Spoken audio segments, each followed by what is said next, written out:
Hey guys. Okay, that issue with the insurance policy. A couple of days ago, a bunch of creators posted videos making it sound like the Watts were money grubbing. Well, guess what? The Watts were not money grubbing, and they haven't been money grubbing from the start, except I did see those screenshots showing Cindy Watts, I think, talking about a fundraiser. Way back when.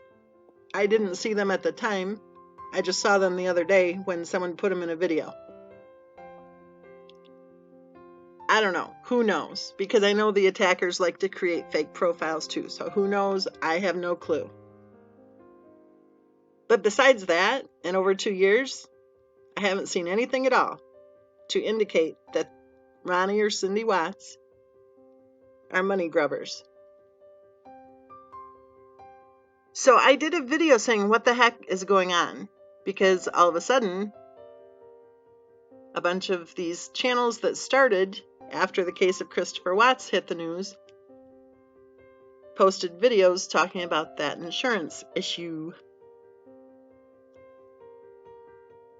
Well, one of our subscribers explained to me that one of the tabloids covered that story. So evidently that's where the channel creators get their information on the case of Christopher Watts. I'm going to click on that article, I think. Yep, here it is. The headline reads, "Sick Money Grab. Parents of killer dad, Chris Watts, seek $450,000 insurance for slain wife, children." The article is dated November 11th, 2020, over 2 months after the case was settled. The subtitle reads, "Cindy and Ronnie Watts argue they were owed the insurance money from the killings." This is not at all the story that I've been told. The story that I've been told from who I would deem to be credible sources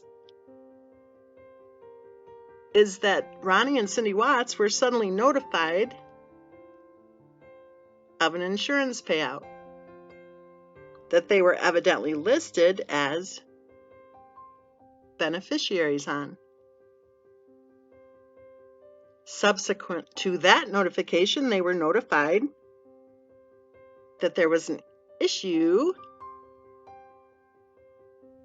because evidently somebody else felt that they were entitled to the money instead of Ronnie and Cindy Watts, who I was told were the beneficiaries. Subsequent to that, I was told that the insurance company went ahead and filed naming Ronnie and Cindy Watts and Christopher Watts' father-in-law as the defendants in order to ask the court's direction for disbursement. Subsequent to that, the defendants, who were listed as Ronnie and Cindy Watts and Christopher Watts' father-in-law, entered into settlement negotiations. Just a side note here, there are many of us in the true crime community who actually were discussing this issue back while it was going on. I think it's interesting to note, again, that the channels who jumped on this article are channels that have not before taken part in the true crime community. Not before the case of Christopher Watts, that is. I just wanted to note that again. I think that's interesting. So anyway, in the true crime community, we were discussing this issue back while it was happening.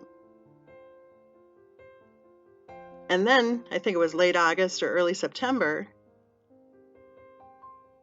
there was a proposed settlement, and then I think they added a defendant. At that point, they added Christopher Watts' mother-in-law at the point of the proposed settlement, right in that time frame. And then the case was evidently settled. So you tell me, where in any of that could you possibly reach the conclusion that Christopher Watts' parents were seeking any payout? Sounds to me like the only thing that Christopher Watts' parents were guilty of was getting their mail and being notified that they were the beneficiaries for a $450,000 insurance payout.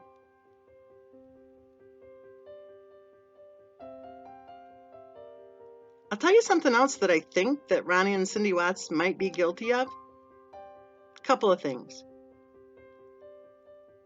Number one, I think they're trusting too many people who I believe are trying to get in their ear and fill them full of a bunch of bullshit. And number two, I think they have been way too guilty for way too long of being way too nice.